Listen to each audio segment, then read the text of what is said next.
Test. Yeah, there we go. What's up, everybody? Zach here with the Nerd Cave. Hope that you're doing well. I'm joined along with the man, the myth, the legend, Spooderman.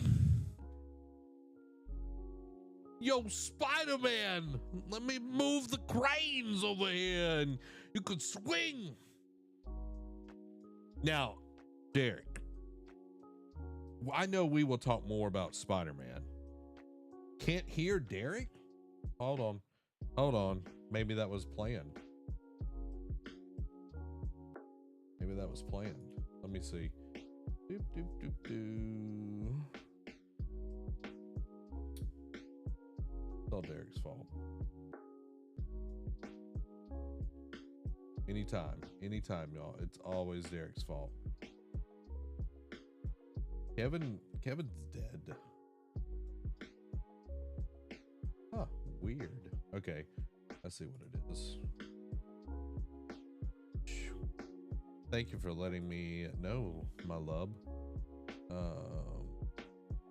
That should. Derek, talk for me. Hello, everybody. There we go. Cool. There we go. So, as I was saying, happy Spider-Man 2 Eve, everybody. It is finally upon us. The big Sony first-party exclusive of the year. Now, Derek, are you... I hate to do this to Spider-Man. Are you as excited for Spider-Man as you were for God of War? Oh, God, no. Like, come on now, Zach. Now, I did love 2018. It just happened, it came out a few months after God of War 2018, and I played the mess out of that. I beat it in 3 weeks. Yeah. But at the same, because I was working at the old GameStop where I didn't have much responsibility. That was the year I graduated, after I graduated college. So I'm just like, I got all this free time. So I did enjoy the mess out of Spider-Man, and I'm super excited for Spider-Man 2. Don't get me wrong. Reviews a little bit more mixed than I anticipated for Spider-Man 2. However, I'm still anticipated for it, but nothing will ever top God of War for me. True. I feel Horizon has come close. I will say Horizon has come close. Has it really? I was really excited for Forbidden West, though. I know you were. For me, I am hyped for Spider-Man, but I am not like, I don't know. God of War is like a whole different level. You know what I mean? Right. Plus, there was the bet. Of course. All of those things. You know what I mean? Like, if I had bet him, he'd probably be more stoked for Spider-Man 2. Because he's like, I don't care about the game. I just get me free Five Guys. Which we did bet on something, and you owe me Chick-fil-A. Oh, yeah, that Spider-Man 2 would come out next year or delayed. Wasn't that right? Yeah. So we did bet on Spider-Man. So so your hype levels just went up more, right? It did. So I'll send you my address. You can DoorDash me some Chick-fil-A tomorrow. That'd be great in the middle of everything. No. Don't let this man fool you into thinking he's going to settle for that. This, Barnum and Bailey showman here wants the whole shebang, the whole dog and pony show. He wants me to come down and, visit him, but he wants to get it all on video, being like, see what you did, see what you're doing now, eat it, sucker. Or I just come up there and you have to buy it for me. Either way, you're going to want a whole song and dance charade. So DoorDash will not do. Don't let him fool you, America. I would take DoorDash tomorrow. I'm not even gonna lie, Derek. I would be down for some Chick-fil-A tomorrow. So I'll leave that up to you. Do you want the embarrassment, or do you want to get out easy on this one? I'm a man of my word, and I fear no evil. So I will take it to the face. So I will see you in person, sir, to give you your blessed chicken. Okay.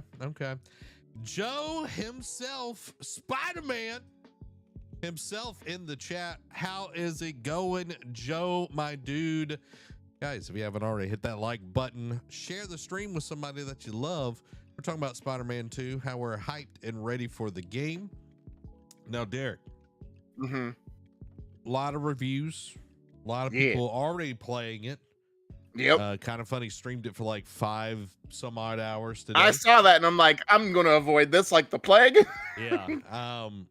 So I avoided watching it as well. I've avoided watching anything about it, really. I saw, I almost thought about putting it in the show, the Spider-Man launch trailer. However, then I saw the next, something the day after it aired that spoiled a villain for me, and I'm just like, it's more like a side villain. Okay. And I'm just like, no, I'm not going to do this because I'm not going to do this to Zach. I'm not one of those like, I've suffered, now you have to as well. No, I'm going to save that surprise for you. Because you're a good friend, man. You know, I am. I don't care what anybody else says about you, Derek. You're a good friend. So now that doesn't mean I'm not still hyped to see this villain in the game. However, I'm not gonna ruin it for anybody else. Yeah. Yeah. Well, we'll be playing it. We'll be playing it. I'll know very soon. I'll know very soon. Yeah. Joe said, here to say hi, hanging with your fiance tonight. I'm going to send you some pics of the apartment in Discord. Nice, man. Hit that Discord. Let us see what the apartment looks like, man. I'm excited for you. Marilyn, welcome to the stream. Hope you're doing well tonight. Guys, if you have not already, you should like the stream. And you can actually go over to patreon.com right now and you can join for free. No cost. You'll get some free posts in there. You'll get updates. You'll get to see a lot of things there. But we're trying to push more and more people over to the Patreon because they've got a lot of cool new features that we're going to be exploring. But you can do it for free. You don't have to pay anything. So you get to kind of get to check out the pool before having to buy it. You know? Yeah. I've never known anyone, Derek. Yeah. If I'm lying, I'm dying, okay? I've never known anyone in my life, Derek, that got a pool and has never swam before. That's fair. Unless it's like a kiddie pool so they can like do swimming lessons, but you might want to go to a rec center to do that first. Somebody has at least been in a pool. You know, like a kid is not buying a kiddie pool for themselves. The parent has. Correct. You know what I mean? Right. So nobody that buys a pool it's not like, oh, I've never swam before. I've never been wet. So guys, we're trying to ease y'all in. We're trying to let y'all see what's going on over on the Patreon. So go there, join, totally free. It's like, you want to buy a pool? Well, here you go. Test out the waters. Test out the waters. Maybe I'll put some of my my vlogs. Maybe I'll start vlogging again. We get enough people. Oh yeah. Start vlogging again. Me complaining about things. Everybody loves that. But yeah. Old man yelling at cloud. Always. Or as Alan Rickman would say, always. Right. Have you ever watched Harry Potter, Derek? Yeah, I've watched it. I haven't watched Fantastic Beasts, but I've watched Harry Potter. How many times did you watch Harry Potter, Derek? I've watched the movies once each. I've seen bits and pieces on reruns, on ABC, because they'll have Harry Potter reruns every other weekend. But, from beginning to end, only about once. One time? Yeah. Derek, we need to fix this. Like, one time is not enough. Listen, I subscribe more to Datara's version of ideology. Art is great in an instant. So, once is good enough for me. Yeah, Data is also an idiot. So, let's move on, because I know let's not start getting him on this whole little bit. Are you an idiot? Amy said only once.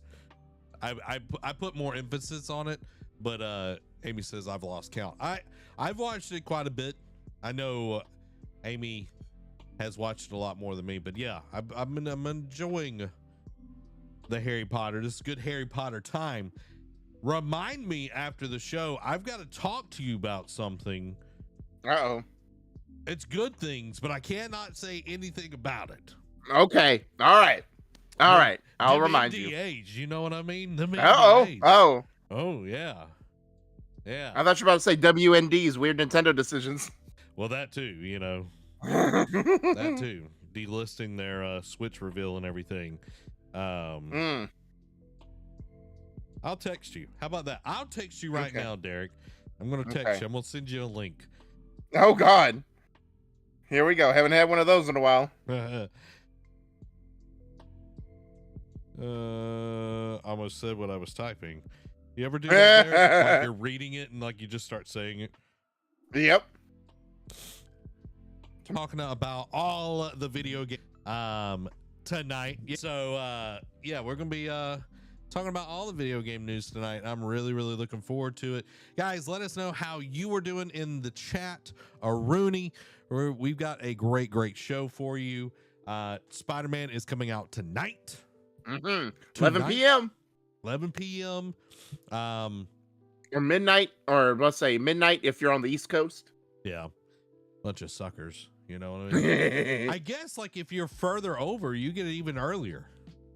Yeah, I'm about to say no, because I know when GameStop switched theirs to 11 p.m. launches instead of midnights, the West Coast people would they would start giving theirs out. I had found out they started giving theirs out at 9 p.m. I'm like, what a bunch of jerks. Yeah, that would have been nice to be able to give it out at 9 p.m. instead of having to wait. Right. But I will say, I do miss the hype around a midnight release, but now I can just download it. I don't need any of that. Right, exactly. Avoid the lines, avoid all the awkwardness, just, some of the conversations are good, but then you get that one guy who's either really too excited or just really weird about things and just wants to talk about random facts, and it's like, or smells. Okay, cool, can I just get my game, please? Right, that too. Or smells. Hey, at least, and you know what else we don't miss? Getting microtransaction to death during the transaction. Like saying, hey, do you want a warranty? Yes. Do you want to buy collectibles? Do you want to buy the season pass? Do you want to buy these points? Yeah. You sure about that? Right. Yeah. Midnight releases for games. Amy's talking about it in the chat as well. Like midnight releases for games, so good. I remember Halo 3. Remember Halo 3?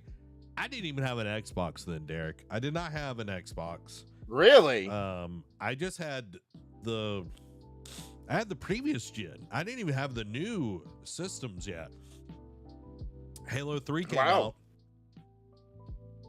Robbie came over to my house for some odd reason, which made no sense because like my mom would never let me like stay out like late or anything like that. Right. But she let me that night, and we stayed up till about 2:00, and we played Halo in the living room, which was really weird as well. Yeah. And then 2:00, Robbie hit, and Robbie just like passed out. And then we missed the school the next day. It was in the fall, so we missed school, and then we showed up for band rehearsal afterwards. And I remember one of the dudes in band was like, "Oh, Mr. Drum Major missing school, not a very good role model to play Halo." And I was like, "You just jelly, man. You just jelly to play Halo." Your mom's not as cool as my mom. Oh man. But yeah, I definitely miss the midnight releases with friends. Like, Yeah. Other for than sure. that. Amy says, I only went to movie midnight releases, and I did a good bit of movie midnight releases. I did a fair share, but here's the thing, and this is just me. I guess this is my inner hermit speaking out. I started not caring for midnight movie releases as much as I did for game midnight releases, because yes, you're around people, they're all getting the same thing, but once you get your product, you go home, unless you were with friends, and then you don't have to worry about anyone else. When you go to a midnight movie release, like, there's so many people being loud and obnoxious, and nowadays people just go there to be trolls and be like, I want to ruin the thing you like, and just be done with it. Yeah, movies and people, they're yeah.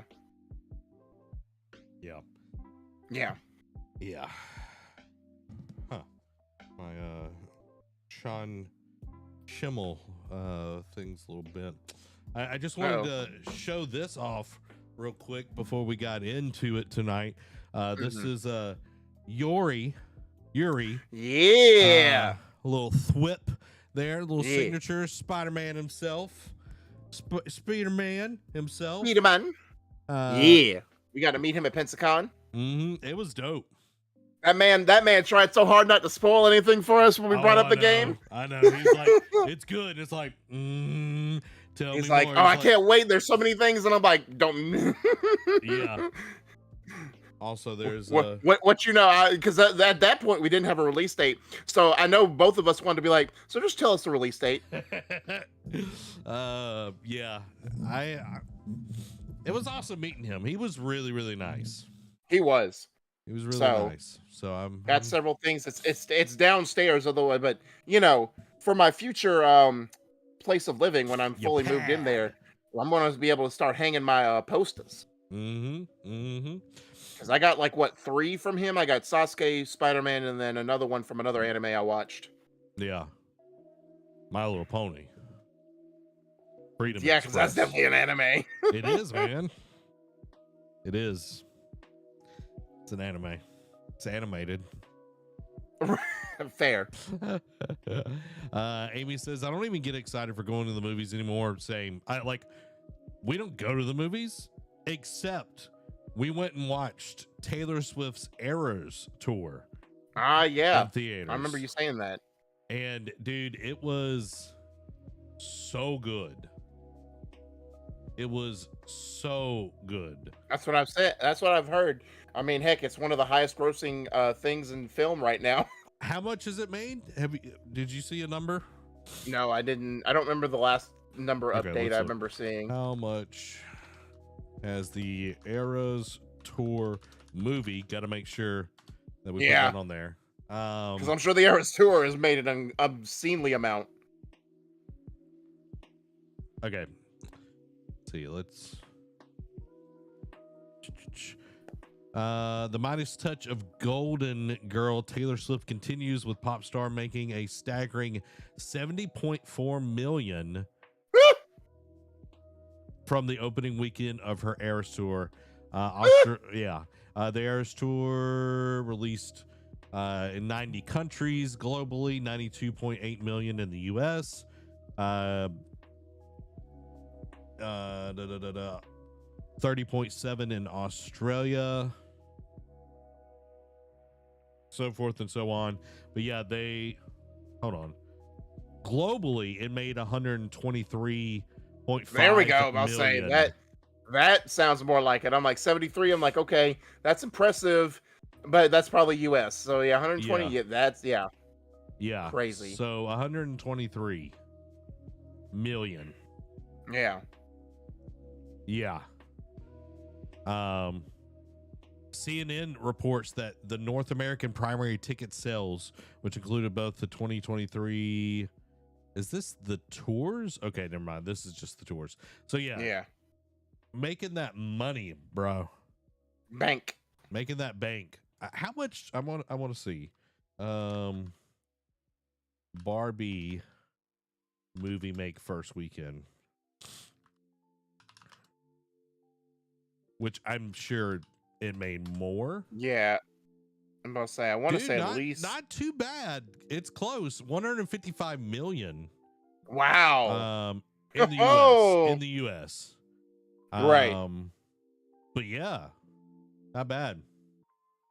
What's up, Dan? Lurking till I get back home. All right, man. You be safe. But dude, that's pretty good. Good job, Taylor. It was a great show, dude. It was great.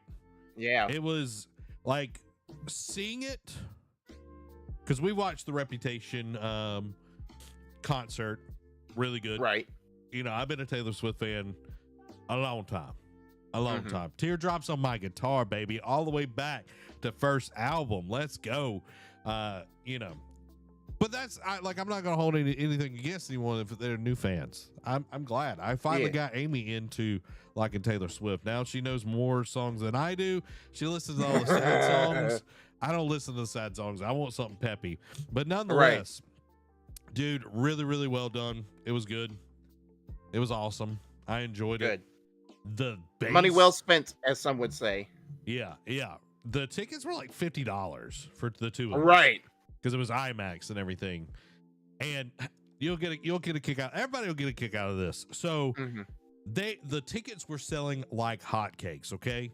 If you've ever been to a donut shop right when they open up, Derek, have you ever been to a donut shop right when they open up? Like once, and that I can remember, but yes. Like people are coming out of the woodworks, donuts are flying all over the place. All right, Yeah. they're going quick. All right, that's how the tickets were. So I get on there. Wow. And I see it's like, oh, there's two, and they're in the back, like slightly off to the right. I'm like, perfect. Sounds great. Yeah. Bang. Pulled the trigger. 2 months go by. It's time to go. So we get in. I was like, hey, we're in B13 and 14. We're in the back to the right. Oh, don't tell me someone tried to steal your seats. So we start walking up, and I see letters, and I'm like, these letters are going the wrong way. Yeah. They keep going further into the alphabet and not going to the beginning.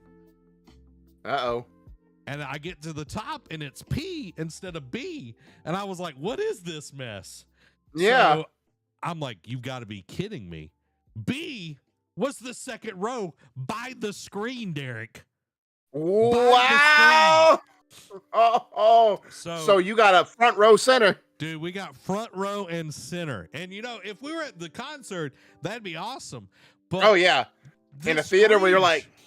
Yeah, it's an IMAX screen. It's an IMAX screen, so it's even worse. So it's like you can't even see the whole screen where you're sitting. Right. And you're just like, oh, my God, what's going on? So we're waiting and we're looking. We're like eyeing seats. We're eyeing seats if no one comes in. Yeah. And then the movie starts. So I'm like, okay, we're moving back 2 rows. So we move back 2 rows. Perfect. But dude, AMC lied to me because the way it reads, it's top down. A, B, C, D, E, F, G, all the way to P. Yeah. Reads top down. To me, that's like, this is the back of the theater. This is the front of the theater. Nah. Opposite. Now maybe it's just you. No, dude. Don't be messing with me. Don't be messing with me. It did work out. We didn't have, there was a group, everybody was just standing and singing, and there was energy in the room, dude, and it was great.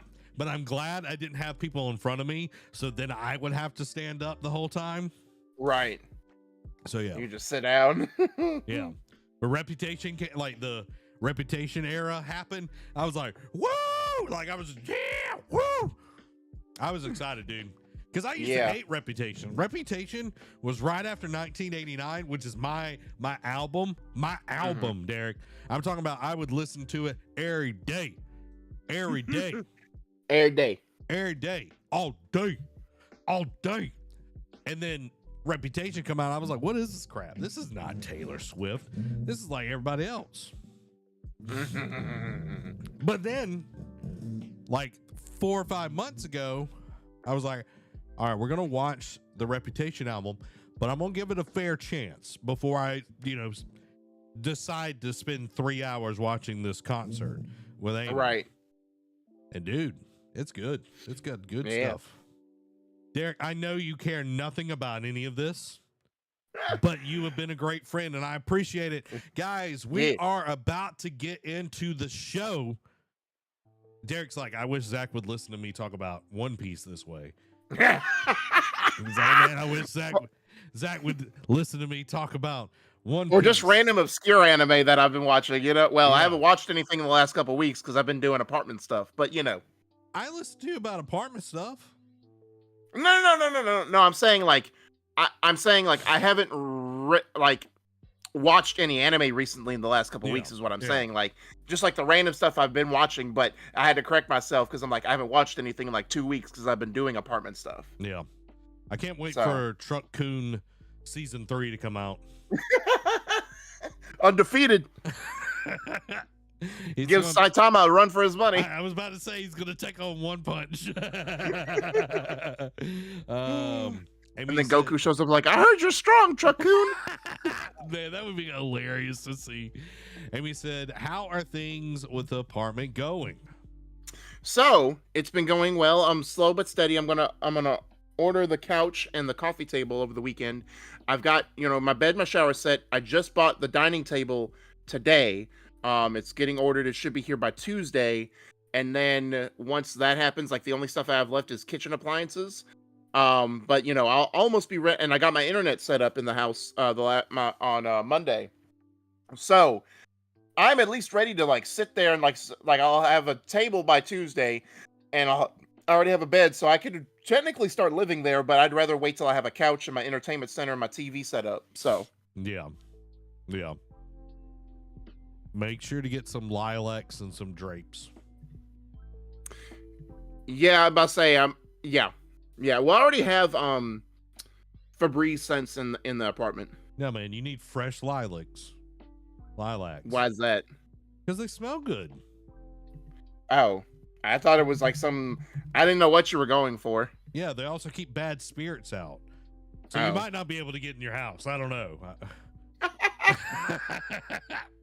That's a joke, Derek. I made all of that up.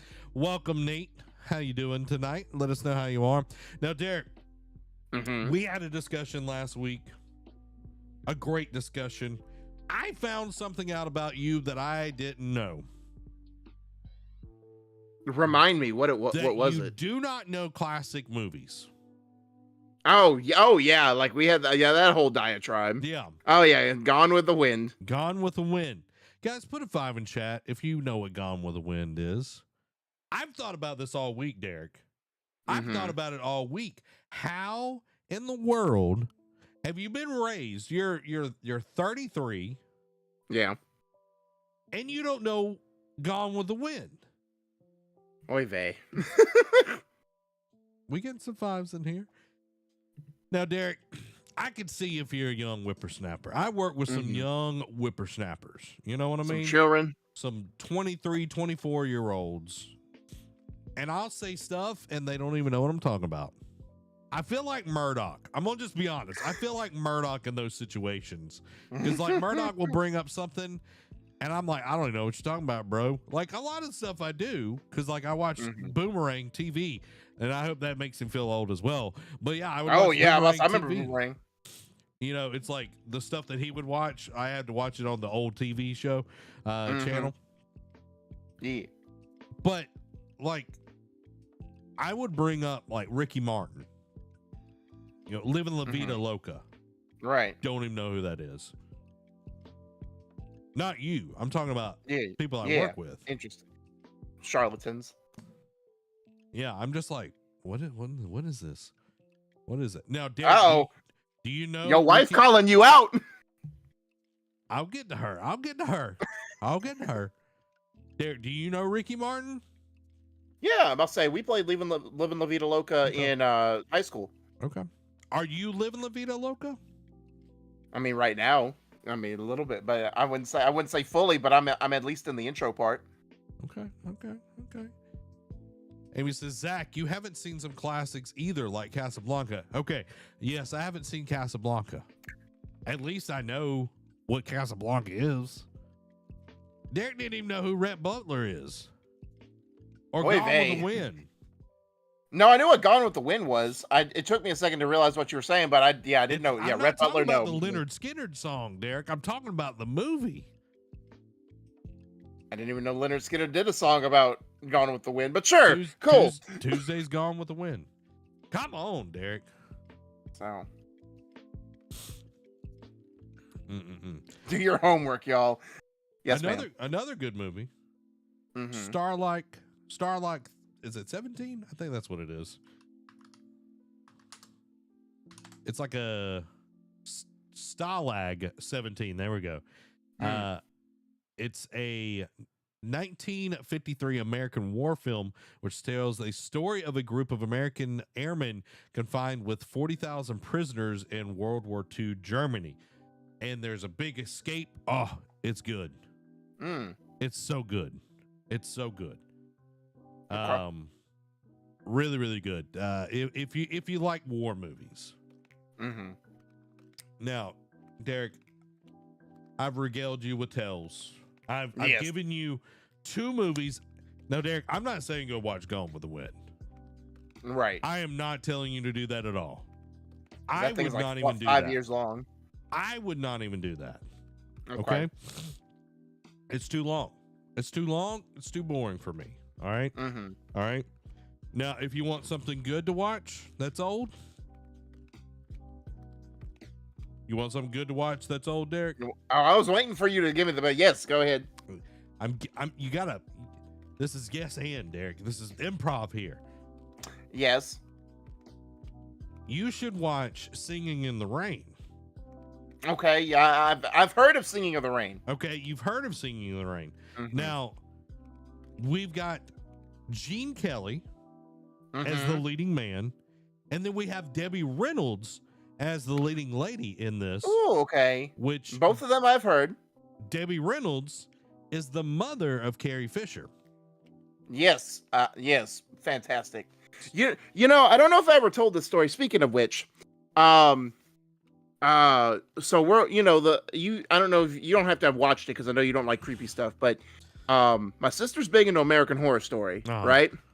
And you know, she's watched it from the beginning, like she binged it, all that stuff. I don't know if she's watched any of the later stuff because it's kind of gone off the rails, but she was big into it back in the day. Mm-hmm. And then Carrie Fisher's daughter is like pretty much like one of the staples in the series. Like, you know, because every season's different, but they use the same actors, like just in a different time period or like different situation, anything. So she's like a mainstay in there.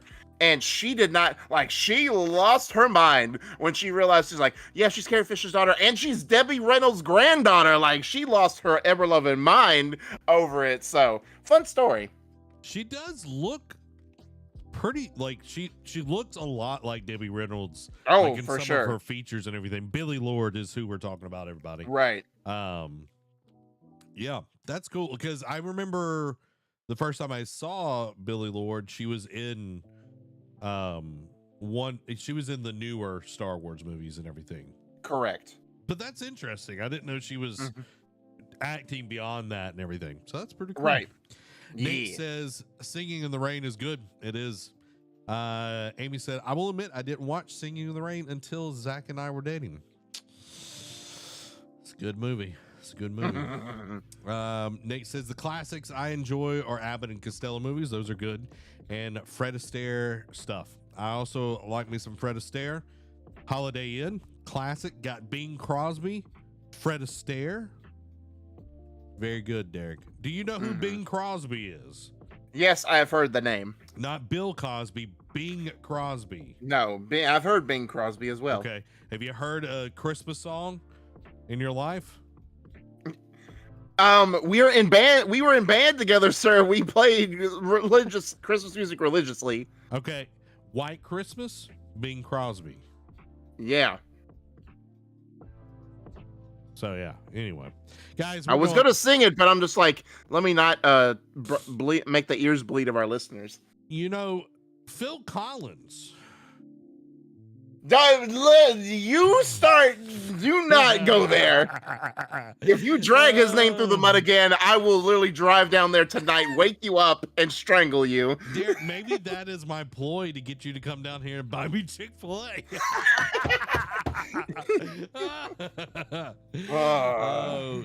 Welcome everybody to the stream. We hope that you're doing well. We're about to jump into the news for this week. We hope that you've been enjoying the shenanigans that we do each and every week before we talk about the video game news that you need to know.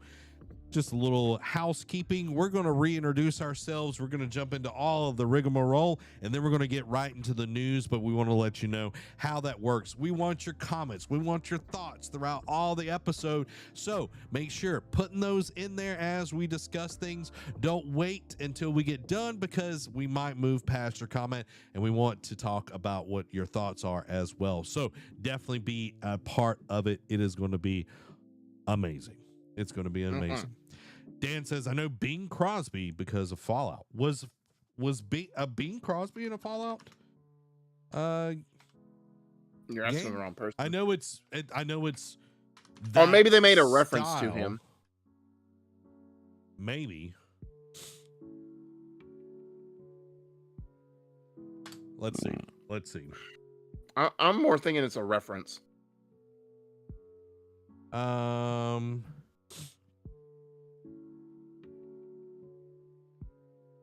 It's apparently in the Fallout wiki, which is weird.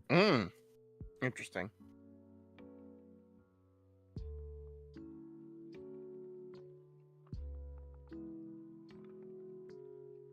I don't know. Yeah, I'm thinking he was probably on the radio as well. Yeah. So that is one thing that I love about the Fallout games is the radio part. Oh yeah. I'm fixing my chair. Derek, I'm gonna admit something. Yeah. I've had the hydraulic thing for my chair. Yeah. For like 6 or 7 months, but I haven't, probably longer than that. Still haven't put it in. Haven't fixed it. At least you're consistent, you know, like you get into it one day. I got a bidet. Hadn't put it on my toilet yet. Oy vey. You know. All right, guys, we're going to get into this thing. Let's do it.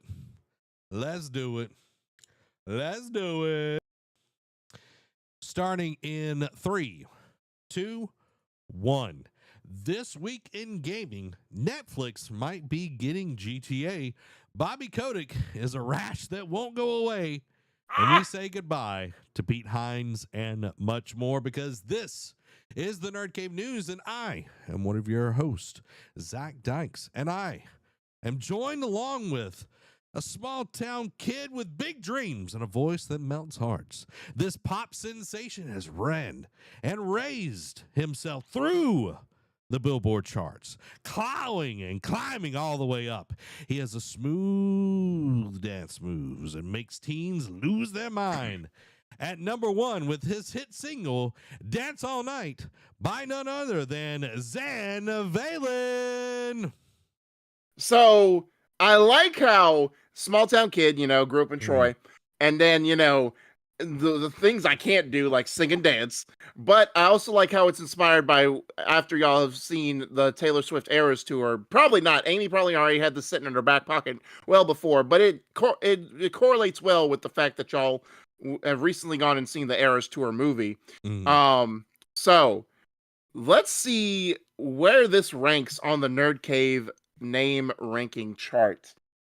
Zane Valen. So, and with the number 1 hit, Dance All Night. Unfortunately, can you give me a little bit of Dance All Night while you ponder? Can you give me a little bit of that?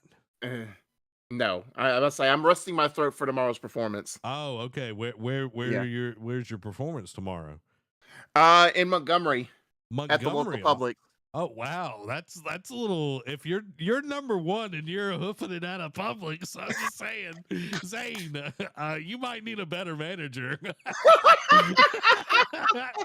Like I would go with somebody that's like, you shouldn't be over there by the Girl Scout cookies. You know what I mean? You know, as much as, you know, I like, you know, this is cool. It's different. I don't feel, and maybe it's just me, I don't feel like it's top 10. It's in that 11 to 15 range to me. So 11 to 15, you got General Malachar Voss, Sheriff Steelheart, Ringmaster Mortimer Nightshade, Alexander Bonaparte, Writer and Truthfinder, and then we got President Desmond Cyrus Alizon III. I'm gonna put it as the new number 14, right below Ringmaster Mortimer Nightshade. Okay. Well, Zane, I'm glad that you're here. I can't wait to hear Dance All Night as our closing act tonight. So, right. you know, prepare yourself, Zane, because the crowd wants it. You can hear it. You can hear it. You can hear it, man. They're excited. You heard that, right? Yeah. They just won't quiet down, man. They just. All right. Guys, this episode is brought to you by the Epic Game Store, where you can support us by using creator code NerdCave at checkout. Gives a little bit of a % to us, and it's no extra cost to you. You can get cool games. You can get that epic game stuff like the Fortnites. You know, Fall Guys. Mediatonic needs help, everybody. You know, get V-Bucks, your Rocket Leagues. You can get other games that are not made by Epic as well over there. So if you want to support us, you can check us out there. Creator code NerdCave at checkout. Also, We're brought to you by Coffee Brain Coffee and our wonderful patrons, but more on that later. Let's jump into what is the gaming discussion. Let's talk about Xbox, guys. Xbox versus the world update. First up, Microsoft has officially acquired Activision Blizzard. Yeah. Hallelujah. Finally. It's finally done. Finally. Woo. This long 2-year trek is finally over. Hallelujah. So, it's official. Microsoft has acquired Activision Blizzard, the company behind franchises like Call of Duty, Overwatch, Diablo, and World of Warcraft, for a colossal $69 billion with a B. Earlier this morning, the UK's CMA approved Microsoft's acquisition of Activision Blizzard. The CMA was the last hurdle for Microsoft's acquisition after it received approval in more than 40 countries and regions, including the US, earlier this summer. The deadline for Microsoft to close the deal was October 18th, literally at the buzzer, pretty much. But reports indicated the company was planning to finalize it on October 13th. That has now happened, and Activision Blizzard is officially part of Xbox's first-party studio umbrella. Xbox head and Microsoft gaming CEO Phil Spencer says, quote, "I've long admired the work at Activision Blizzard and King and the impact they've had on gaming, entertainment, and pop culture. Noting that some of his most memorable gaming moments happened in games Activision Blizzard and mobile giant King created. Quote, it is incredible to welcome such legendary teams to Xbox. As one team, we'll learn, innovate, and continue to deliver on our promise to bring the joy and community of gaming to more people," he writes on an Xbox Wire post. "We'll do this in a culture that strives to empower everyone to do their best work, where all people are welcome, and is centered on our ongoing commitment of gaming for everyone. We are intentional about our inclusion in everything we do at Xbox. From our team to the products we make and the stories we tell, to the way our players interact and engage as a wider gaming community. Together we'll create our new worlds and stories, bring your favorite games to more places so more players can join in, and will engage with and delight players in new, innovative ways in the places they love to play, including mobile, cloud streaming, and more." Spencer says Xbox and Microsoft will continue to listen to player feedback and build a community where developers can do their best work. He also says that, as promised, Xbox will, quote, "continue to make more games available in more places. That now begins by enabling cloud streaming providers and players to stream Activision Blizzard games in the European Economic Area, a commitment made to the European Commission. Today we start the work to bring beloved Activision Blizzard and King franchises to Game Pass and other platforms." He says Microsoft and Xbox will share more about when you can expect to play these games on Game Pass in the coming months. Side note, they already said that don't expect it by the end of the year, so looking like 2024 will probably be when we start seeing them drop. For the millions of fans who love Activision Blizzard and King games, we want you to know that today is a good day to play. You are the heart and soul of these franchises, and we are honored to have you as part of our community. Whether you play on Xbox, PlayStation, Nintendo, PC, or mobile, you are welcome here and will remain welcome. Even if Xbox isn't where you play your favorite franchises, because when everyone plays, we all win. We believe our news today will unlock a world of possibilities for more ways to play. Thank you for the ongoing support. We have so much more to come in the months ahead, and I'm excited for the future and cannot wait to share it with you. Ubisoft, which will be overseeing Activision Blizzard cloud game streaming in the UK as part of a deal Microsoft made with the CMA, released the following statement in regards to today's news. Quote, "We're excited to share that Ubisoft has now obtained the perpetual cloud streaming rights for Call of Duty and all the Activision Blizzard titles releasing over the next 15 years. Ubisoft is a long-standing believer in the power of cloud gaming, and these streaming rights will enable us to deliver even more experiences to players in more places than ever before. Now that the deal is complete, we can now begin working on the operational aspects of bringing these games to Ubisoft Plus, our subscription offer." Man, what a ride. I am finally glad it's done. It can finally, this talking point for the last several months, it feels like we've been having a major conversation every month about this whole ordeal since the start of the year. Dude, and even it was weeks on end where we literally talked about this. Fair. But now we can finally put it to bed after tonight. Yes, thankfully. And I'm giving us a round of applause for having to talk about it all the time. Right. And I'm also giving to Phil Spencer. Yes. Hallelujah. Because Phil Spencer he stayed the course. He worked his way through, And you can hear a lot of the stuff in that. It's like, we're not going to put up with the behavior that has been going on at Blizzard and Correct. Activision. We take care of our people, and that is what we expect. And I'm very excited to see what happens moving forward when this merger completes. Right. You know, we'll talk about the next part here in just a second, but the amount of work that has went into this has been exponential. All the court dates, all the stuff that they've had to provide, all the questions. It's not just, you know, Phil Spencer dealing with petty other CEO or like head of other competitions. Exactly. You know, and dealing with regulators and all of that. Like, this is a massive thing. And I know a lot of people, you know, it's like, okay, a corporation just got bigger. Yes, that is true. I don't know how this is going to affect gaming overall. Xbox has done a really good job of being player centric. They are charging more and more as well, but you know, they are more player focused than your PlayStations or even Nintendo when you really come down to it. But only time will tell to see what is going to happen with this merger. But Game Pass, we already seen, you know, it will be added later. And we've already, you know, had confirmation that Game Pass is going to be is already went up or is going to be going up. So I think once this is all locked in and these games come back in, come into Game Pass, it's going to go up again. Correct. More than likely, but you know what? That's a future problem. We gotta let's for right now. Let's just celebrate the now and the fact that it officially has happened. Whether you are for this, against this, it is finally done. The decision has been made. The ink has dried, and now Xbox can finally focus on worrying about making games and worrying about how to integrate these new studios into their portfolio plans. Exactly. But there's a goblin still in the queue. Derek.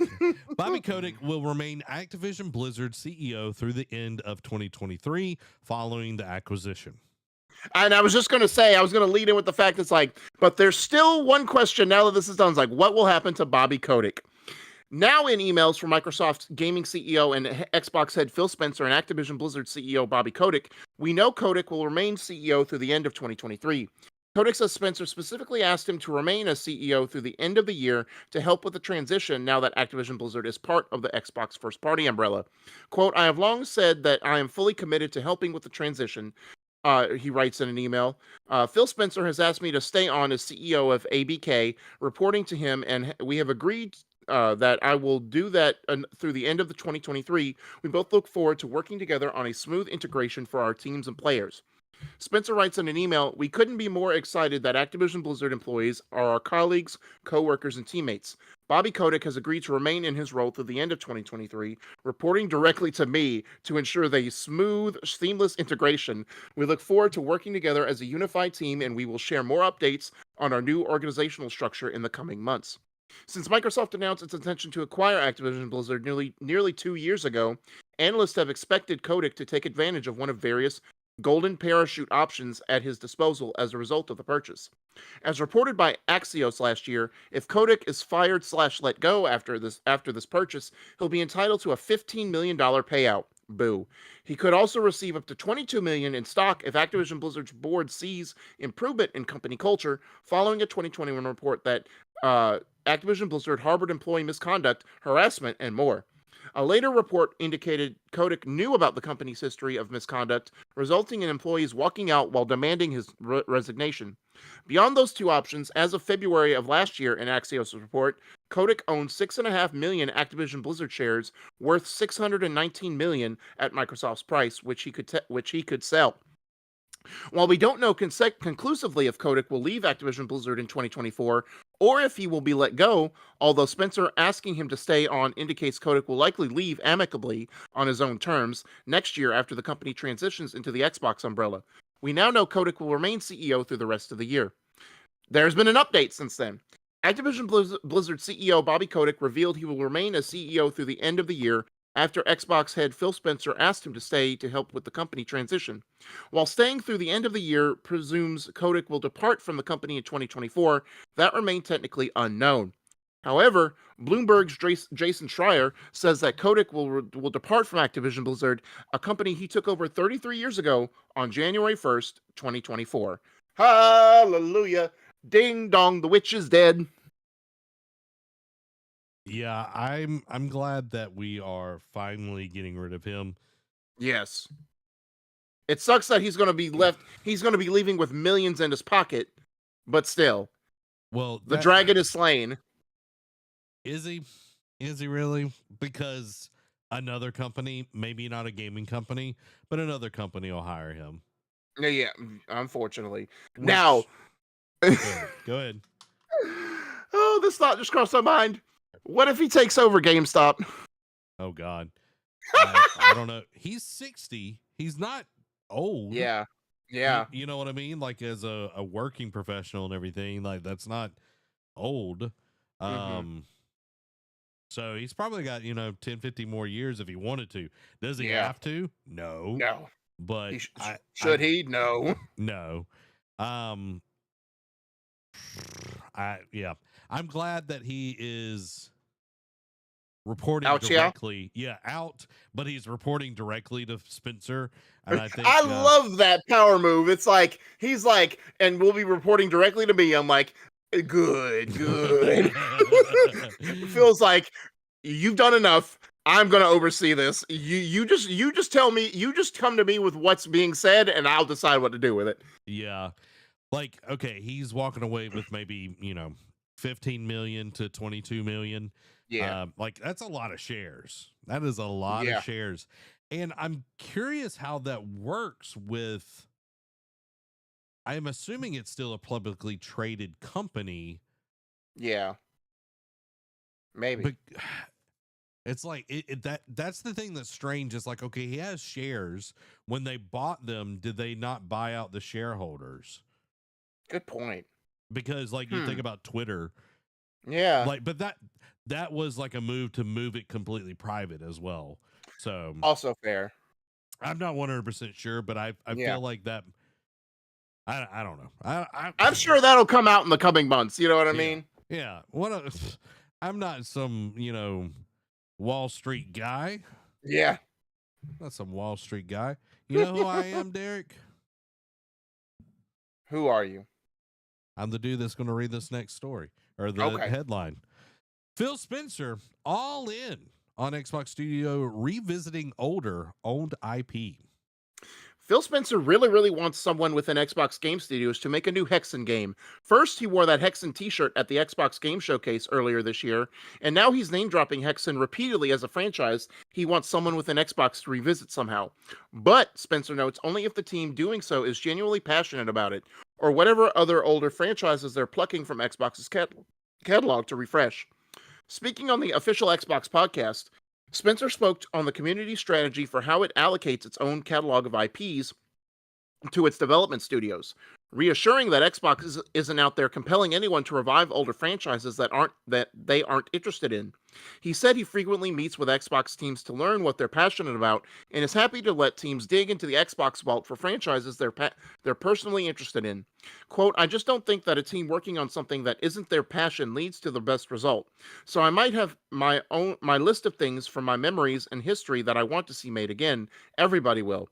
When I just think about it, not just about Activision Blizzard King, you add in Bethesda, you add in Xbox's history, Rare, the amount of franchises that we have now in our portfolio is kind of inspiring. It's daunting. I feel like we have to be a great custodian for the content that we touch. These are memories for people on different platforms, different decades, and I want to make sure that when we're going back and visiting something that we do it with our complete ability. A motivated team that wants to go work on something and make a difference, not just create something for financial gain or create something for a PR announcement and not deliver. Spencer continued calling out Game Pass as a useful way to revisit franchises that might deserve a little love, but might not necessarily warrant something more intensive. Yeah, and he admitted he thinks that while Xbox has, quote, done an okay job, looking back on its older franchises, it hasn't done a done an A-plus job, and he hopes to rectify that in the future, both through Game Pass and through full-blown new projects. This isn't the first time Spencer spoke on this subject either. In fact, the Xbox head seems extremely keen to encourage studios to dig through the Xbox vault for gold, especially if that gold is 1995 Raven Software FPS Hexen, which Xbox now owns. If teams want to go back and revisit some of the things that we have and do a full focus on it, I'm going to be all in on that. He reiterated during the podcast. In the same interview, he also reiterated, quote, 100% parity for Call of Duty across all platforms, and explained that why there weren't any major Activision games on Game Pass just yet, now that the Activision has officially closed. What else might Spencer and company be interested in? At Tokyo Game Show, Spencer said he would love to see a Mech Assault revival. Meanwhile, fellow Xbox executive Sarah Bond said she was aware of fan requests to revive Blizzard's StarCraft series and wondered aloud whether the much-loved real-time strategy game or series could enjoy a comeback. As soon as Microsoft announced it had bought Activision Blizzard, fans set out their resurrected games wish list. Activision's dormant Guitar Hero series was a popular nod for a revival, as well as Tony Hawk's Pro Skater. But all that aside, the message Spencer is screaming loud and clear is that he's all in on revisiting classic Xbox-owned games, especially if they are Hexen. Now, someone, please, for Spencer's sake, go pitch a new Hexen game so the man can rest. So, this is good for, all in good time. He's come out, and now that the ink is dry, Cummings says, now, you know what? And I like how he words it, because, again, I think the Redfall debacle kind of put a dent in this. And, I obviously that wasn't Xbox. It was more Arcane Studios, internally trying to rush that decision to push the game out. But I like how he says, I don't want to force anyone to do anything they don't care for, because especially for financial gain, because how many times have you and I harped on this, that people just put out a lot of games, especially like EA, Ubisoft, all these big corporations just put out Nordic. Yep, just put out games to make a cash cow or make a quick cash grab, and they just kind of ruin it. Especially when it has a great potential. Like, look at a Tony Hawk's Pro Skater 5. Like, they came out, they had great potential because they hadn't done it up to that point. They hadn't done any Tony Hawk games in a while. And then they come out and just pretty much just say, here you go, we instant ramen this, just here, play it. And it was garbage. Yeah, it almost killed the franchise. Exactly. I remember when that came out, like, everybody was like, what the crap is this? And then they did the remake, and people were like, is this going to be like 5? Right, exactly, yeah. Right. So, and they rectified that situation real quick. But, I like how he's wording it. He's like, look, if they want to make it, cool. If they don't, cool, because it's still going to be sitting there for someone who will be passionate enough about it to pick up when the timing is right.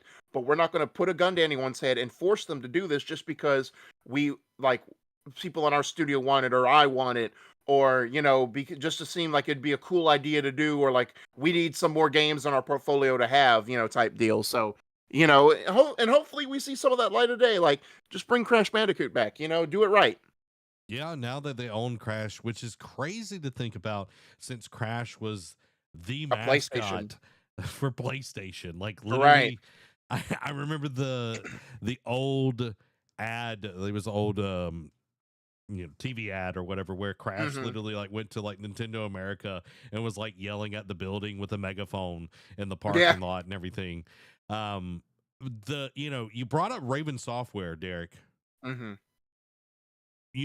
of my favorite games of all time, Singularity. Yes. Oh my God. By Xbox.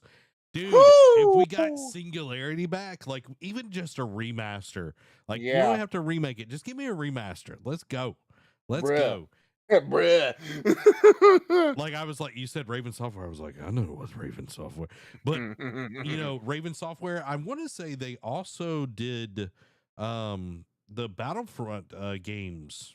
Yes, you would be correct. And they did X-Men Legends, which I really enjoyed back in the day. Oh, man. X-Men Legends, underrated. So underrated. Like, people sure. Like, always, like, they're talking about, Marvel Ultimate Alliance. And I'm like, have you not heard of X-Men Legends 1 and 2? It did it first. It did it first. Well, I will say, Derek. both of those games, both series, very misleading with their cutscenes. Yeah. Very misleading with their cutscenes because they look great. And then it's like top down. It's like, what is this? What is this? Like the first time I played, I was like, well, I'm disappointed. Seeing it for the first time, I was like, okay. But yeah, I am very excited to see where all of this goes. Raven developed Black Ops Cold War. I didn't know that. Oh, never mind. Yeah, I mean, they turned into a COD support studio, though. They did Star Wars Jedi Knight 2 Jedi Outcast. Holy moly. Jedi wow. Academy. Call of Duty. I don't care any about that. They don't even they were under LucasArts, like they worked for them. Mm-hmm. Wow. Dude. Yeah. The possibilities. Apparently they worked on Quake 4 and Wolfenstein. Really? Interesting. Well, with id. Huh. Crazy stuff, guys. Crazy stuff. And it doesn't stop there. It doesn't stop there because Netflix is up to some shenanigans. Right. Some big shenanigans. Yes, this would be huge if it happens, but Rockstar ain't got to play with anybody. Rockstar prints money and then they use it for toilet paper. A new Grand Theft Auto could be coming to Netflix games.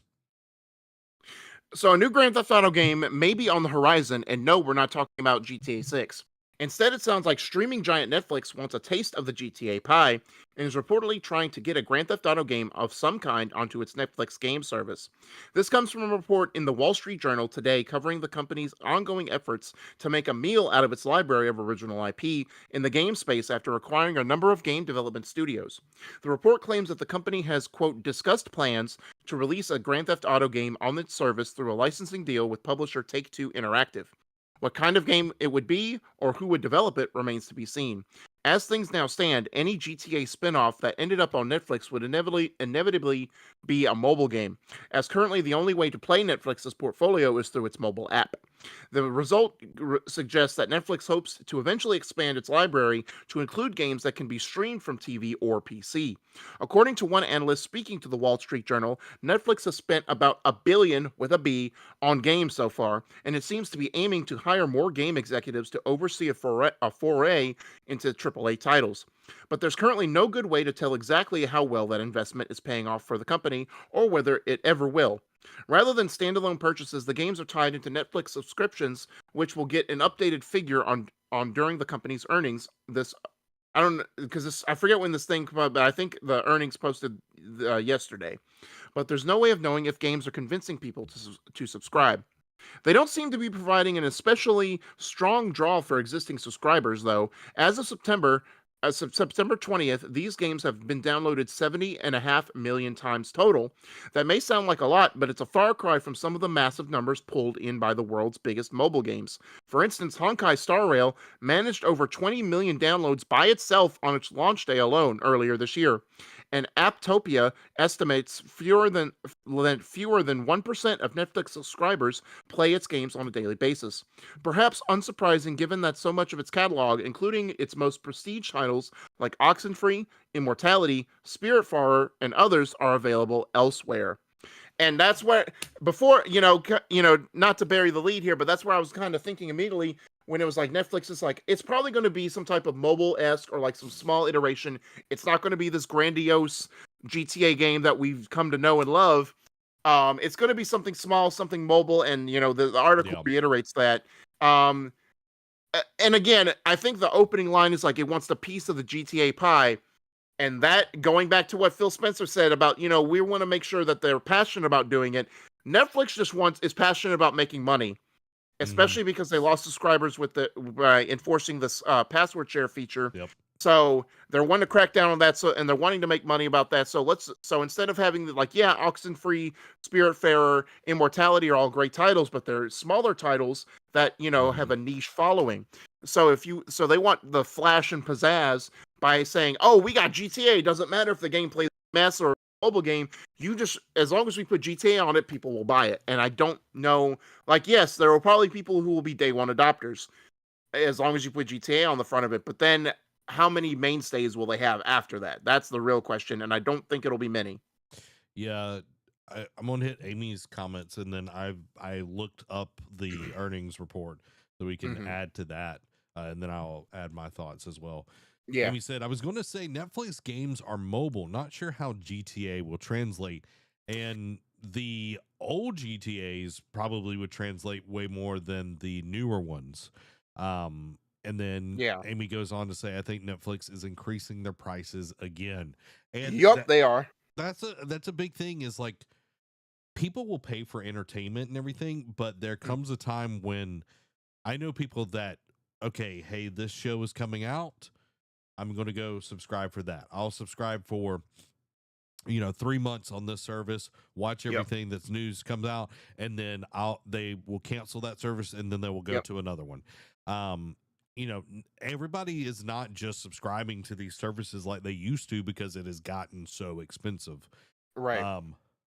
Yes. I think like the max price for like some premium content is like $23 a month going forward. I'm like, woof. I didn't think I have to start taking out a loan for Netflix.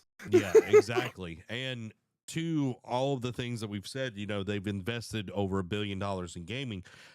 So far, there's 24 gaming titles, and that have only received 23.3 million total downloads since November, and with 1.7 million subscribers playing games daily, which 1.7 is a good number for active users playing games. Right. But how is that spread across these games? But that's a small percentage compared to their overall subscriber numbers, which is 220 million people. Netflix faces challenges in promoting games on smartphones, and I think a lot of that is, I think a lot of people aren't watching on their mobile devices for Netflix. A lot of times they'll watch on their laptop, or they'll watch on their TV and everything, or their tablet. So my biggest thing is like, okay, they've bought a lot of indie studios, or they've put in games and everything. They're trying to increase the number. I'm gonna say it, Derek. Okay. I'm gonna call it right now. Are you ready? Right. For Oh yeah, let's go. I haven't had one of these prediction. in a minute. Let's go. Are you ready, Derek? Are you ready? Go ahead with it. Bobby Kotick will leave Activision Blizzard, and he will go to Netflix, and he will herald in the worst thing ever since Activision Blizzard under his direction. Oh my gosh. Oh, that makes so much sense, but I don't want it. That's going to happen, Derek. Bruh. Like, think about how much money Bobby Kotick has made for Activision Blizzard with all of his decisions, good and bad. Yeah. Quote unquote, good and bad, company wise. I could see it, Derek. I could see it. It is the writing is on the wall. But I just don't want it. I just don't want it. Like, oh boy. Can we have a way to blackball Bobby Kotick out of business altogether after this? Come on. Now, we see, Xbox is trying to do cloud gaming. Thank you, love. Xbox is doing cloud gaming the best out of anybody. I have not tried Netflix's games yet. And again, they're mostly, indie games. But I have done quite extensively on xCloud playing remote play from PlayStation, but you have to have a console. So for Netflix to really do well at this, I think it's got to be, yes, you got to have a GTA or something like that. I think you've got to have something beyond GTA. I know that's the big thing, but if Netflix can pin a deal with Epic, that would be awesome. Or Derek, Netflix and Ubisoft have a pretty good relationship right now, and I know Disney is considering buying EA. What if Netflix bought Ubisoft and brought them onto the fold? Holy cow! Oh man, that'd be huge. Yeah. Yeah. Oh man, I don't know if it'd be possible or Ubisoft would want to do that, but I could see a partnership at best. Yeah. But Well, I don't know if Ubisoft would want to be bought by them. well, I know that they've had some issues and all of that, but Mm-hmm. you think about it, one of the Assassin's Creed games is going to be completely on Netflix. Oh, I forgot about that. Yeah. Huh. Yeah. Huh. Bobby Kotick comes over. They buy Ubisoft. Mm-hmm. Oh man. It writes its own self, Derek. It writes its Yeah. own self. Oh my gosh. Crazy. It's crazy. It is crazy. Amy says, I think Netflix needs to stick with movies and shows and paying people the royalties they deserve. 100% agree. It is definitely a dog eat dog world in all of this. Crazy stuff. Mm-hmm. But yeah, yeah. Bobby Kotick will ride again, Derek. Unfortunately. But you know what's not unfortunate? Your coffee addiction. You right. Love it. You love that coffee. You gotta, every morning you're just like right there in my veins, just right there. Guys, that's me and chocolate. Derek and chocolate. But if you want some exceptional, I'm talking about delicious coffee with no gimmicks and no politics, you should be checking out our sponsor, Coffee Brand Coffee. They have over 4,000 verified reviews, and most of them are 5 out of 5. They've got 12 coffee blends, 12 organic teas, 3 hot cocoa flavors. It's getting colder out there. You're ready to bundle up. You know what I mean? You're getting your flannel out. You know what I mean? Well, baby, it's cold outside. And in Florida, you just get your summer flannel, which is Hawaiian print out, and you wear it. They also have cold brew and K-Cups available. And for those cold winter nights, them fall nights, them leaves be changing, you can check out some marshmallow hot cocoa. That's some hot cocoa right there. Boom. Boom. Amy's like, Coffee Brand has brought back peppermint cocoa for the holidays. There you go. Peppermint cocoa. Man, that sounds delicious, Derek. It sounds like Santa Claus has opened up the North Pole. Mm-hmm. They've got all awesome things. They've got some chai tea that Amy's tried out. She's loved it. They have medium roast that she tried out as well. She enjoyed that as well. And the thing, Derek, the thing that's awesome about Coffee Brand Coffee, and I'm selling this hard tonight. I'm selling. Yeah. I am dancing for my dinner. You know what I mean? The cool thing is when you order it, it's so fresh because they roast it when you order it. It's not sitting on a shelf. It hadn't been sitting there 6 months. It's roasted then and there. Highest quality, sustainable beans, all that awesome stuff. So if you want to elevate, if you want to go beyond, plus you ultra, want to go plus ultra, baby, you need to experience some Coffee Brand Coffee. Use code NerdCave at checkout or the link in the description below to get 5% off your order. Again, that is code NerdCave at checkout or the link in the description below to get 5% off your order. Now, to our next topic of the show. Bethesda's Pete Hines announces retirement. Sad, you know, as days after the Activision Blizzard acquisition, and then this happens, man, they lost a good one. Pete Hines, one of the key executives at Bethesda Softworks, has announced his retirement from the company. In a statement published on the social media platform Twitter, Bethesda announced Hines' retirement and thanked him for his contributions to the studio during his nearly 25-year tenure. Pete's public presence was only a small part of his role at Bethesda, the company wrote, although the way he represented us carried over into the values he nurtured here: authenticity, integrity, and passion.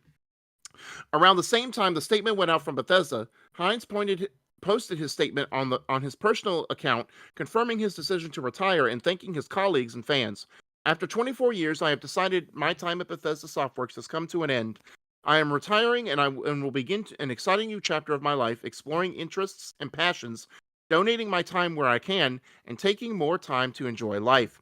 Hines joined Bethesda Softworks in 1999 where he was the senior vice president of global marketing and communications for over 23 years before being promoted to head of global publishing last October. Hines played a key role in Bethesda and, along with Todd Howard, is one of the most recognizable faces from the company behind Fallout and the Elder Scrolls series. In 2020, when Microsoft announced its plans to acquire Bethesda's parent company, ZeniMax Studios, Hines was one of the many expressing public support for the deal. In a blog post published the day of the announcement, Hines made a case for why the tech giant was the perfect fit for Bethesda, arguing that Microsoft's acquisition would allow the studio to, quote, make even better games going forward, thanks to the additional resources that would come from the buyout. Hines was also one of the witnesses during the Microsoft versus FTC trial over the Activision Blizzard merger that took place in June. During his testimony, Hines implied that he was blindsided and frustrated that Xbox was committed to keeping Activision games like Call of Duty multi-platform, unlike games published by Bethesda, which was instructed to make its future titles exclusive to Xbox and PC. Hines often spoke publicly on behalf of the studio, such as reassuring players that Arcane Studios' latest game, Redfall, will be a good game, comparing its disastrous launch to that of Fallout 76. The announcement comes roughly a month after Bethesda released Starfield, the first new intellectual property developed by the studio in 25 years. It has been met with success, with the game hitting 10 million players less than 3 weeks after its release on Xbox and PC. You can look at it one of two ways. You can look at it as like, after the whole, FTC trial and him finding out that Activision Blizzard would keep multi-platform and like his disdain with it, he was like, well, why do they get to have a choice and we don't? But you could also look at it as like, hey, I put out this new IP, like it's basically its third flag, hopefully tentpole franchise, along with Elder Scrolls and Fallout, with Starfield being a huge success. And he's like, you know what? I put this out. I think it's time for me to ride off into the sunset, and go do other ventures. I did medieval, I did post-apocalyptic, and now I did space fantasy. Let me see what else is out there and just like go in and, like you said, enjoy life. Yeah, and being at that high level of a company, it's not just about gaming.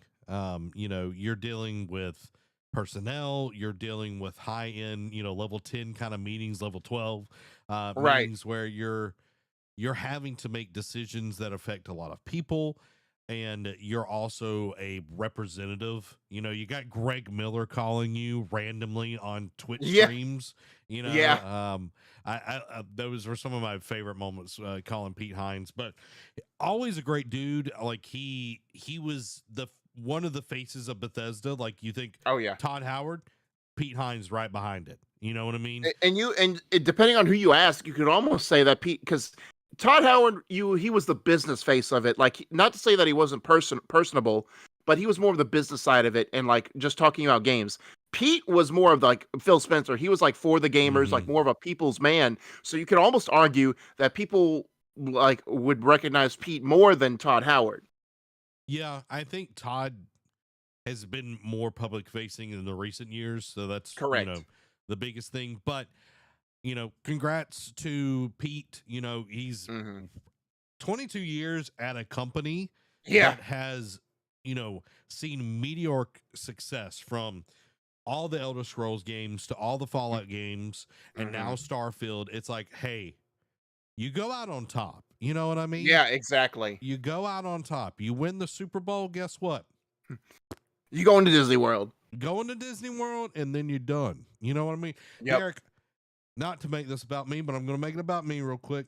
Okay. I once won a fantasy football league, Derek, that I somehow got into. I won it. I won all the marbles. Yeah. And people wanted me to come back the next year. And I said, no. Nope. That's done. It. I did my deed. You kill a god. You don't just keep going to kill more gods. You just done. You know what I mean? It's like, I'm done. Tell that to Kratos. Well, Kratos is crazy. He got Cray in there. You know what I mean? I mean, you're right though. You're right. Nick says, yeah, I know who Todd was, but not Pete. But I don't usually pay attention to who works for gaming studios. Yeah. And I think the reason we know, because like he would do a lot of the E3s back in like the Correct. earlier 2010s and everything. He was on a Yeah, lot like of that. especially when the Xbox One PS4 life cycle came into play, like he was definitely at the forefront of E3 presentations. Yeah, so I think that's where a lot of it comes in. Like we would see him and everything. But again, good job, Pete Hines. You ran the race, and now you get to do what you want to do. Go play you some PlayStation. Jump on some Spider-Man 2 this weekend, Pete. Enjoy your time.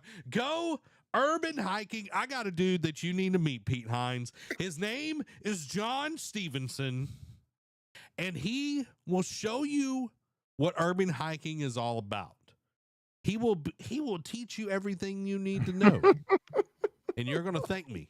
He also very good CPA. You wouldn't think that, but he's a really good CPA. But an even better urban hiker. Yeah. Derek, let's roll into the PlayStation news. Rumor has it, Naughty Dog has canceled its Last of Us multiplayer game.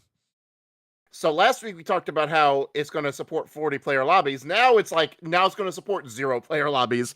Naughty Dog has been working on a multiplayer title set within the world of The Last of Us for some time now, and we've seen no more than a couple of pieces of concept art. Concept art and announcements that the project has been delayed and even scaled down following reports that Bungie evaluated the project and deemed it would struggle to be successful as a live service game. Now the latest rumor is that the game has been entirely canceled internally by Naughty Dog, and the team is instead taking the best parts of its multiplayer title and trying to find a home for them in The Last of Us Part 3. This rumor comes from the tipster, and it remains a rumor for now, so take it with a grain of salt. The tipster claims everything previously mentioned along with the Naughty Dog along with that Naughty Dog chose to cancel the multiplayer title over concerns a poor release would tarnish the studio's image. It's worth mentioning that this rumor arrived after the news that the principal monetization designer who was working on the project left, and after reports that dozens of developers at Naughty Dog have been laid off. This on top of reports from earlier this year that Naughty Dog was, quote, reevaluating the game's direction, and confirmation that from Naughty Dog that it wanted to give the project more time. Makes the idea that it might have been canceled not as far-fetched as it may have been a year ago. Which means with all this put together, they could each be signs that the game is in fact canceled, though it could still always just be the tipster taking a shot at something that, if it turned out to be correct, would earn them a lot of free credibility for a good guess. So again, I talked about last week, is Naughty Dog in trouble? Now my question is still kind of the same, but different at the same time. With all this going on, with people leaving, layoffs, and the struggles to make it work as a live service title. Yeah.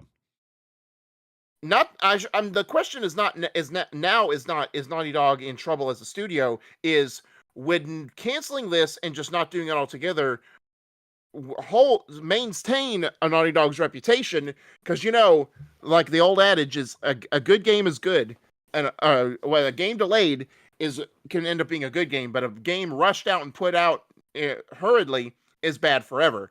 So I butchered that verbiage, but it is what it is. But my question is, should they still try and put this out? Do you think this will actually come out?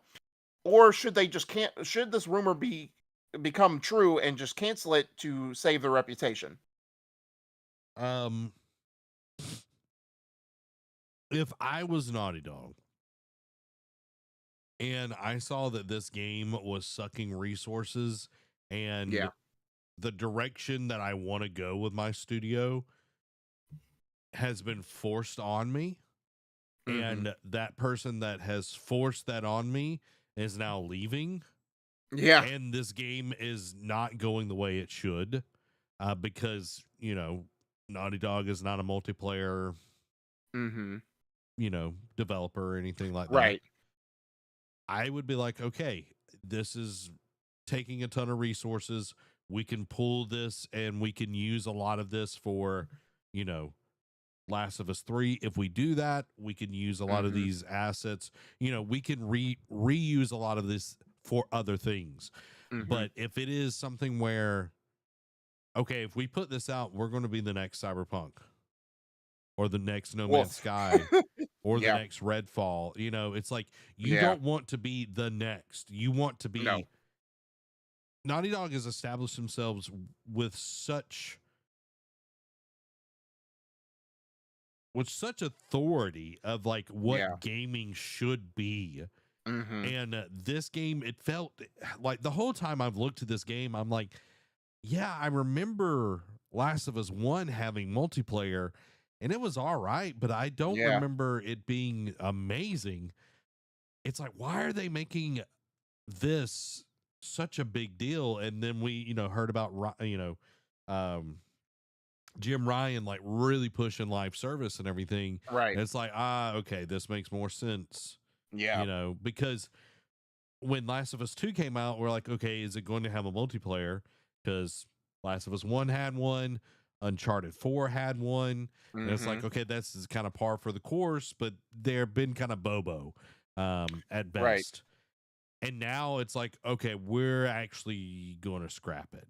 And this could be, again, this is totally just rumor. This could be a shot in the dark, 50-50 chance. It's right. Yeah. And I mean, to me, so what you're saying is they need to cut it. But my thing is like, save face at this point. If it's causing you all this heartache and like people are leaving because they're frustrated with the structure that is wanting to be put in this game. Yep. And especially now that the head honcho is leaving, and it's like, I don't have to listen to this anymore. Like, now granted, yes, the investors will still want to see something. Obviously, unless something like the Singapore government comes in and says, no, we got to put this game out. I'm in agreement with you. Just like cut it, just can it. Like, it's better because if you put this out, because, you made a good point about Redfall being, you don't want to be the next anything. And like, it's just like in real life, right? You spend so many years trying to build up your reputation and make yourself out to be like a good person, like do all this. And then it only takes one bad decision, whether it be intentional or accidental, and it's all torn down in an instant. Yeah. Naughty Dog has built up so much goodwill over the decades of making great storytelling games that if they did put this out and it is hot garbage, like people, I don't want to go out and I'm not going out on a limb and saying that no one wants to see Naughty Dog make games anymore, or that no one will trust a Naughty Dog game. But at the very least, Naughty Dog will show that Naughty Dog is not good for live service / multiplayer games and should just stick to what they know. And but this just crossed my mind, and I don't advocate this fully because of Naughty Dog. I don't want them to be the sacrificial lamb in this. Maybe they should, if for nothing else, to prove to PlayStation that this investment in live service games and that this should be all in should not happen. Like, Bungie could do it because Bungie's been doing it way before before PlayStation bought them. Bungie could let Bungie be that for you. But you forcing all these other studios in your stable to go along with this harebrained scheme idea, if your crown jewel puts this out and fails, this should be proof that you are not ready to do this, and maybe you shouldn't do this. Yeah, it reminds me a lot of WCW. Oh, yeah, good point. Okay. Take a little trip with me real quick. I'll for anyone that does not understand wrestling, WCW was literally whooping the WWE back in the day. WWF for sure. Back then. In ratings and all of that, they were absolutely demolishing because there was this stable of wrestlers called the NWO. They came in, revitalized the company. The stories were great. They were these outsiders and they were taking on the man type deal. And it was really good. The wrestling was great and all of this. But slowly but surely, more people started joining the NWO. Right.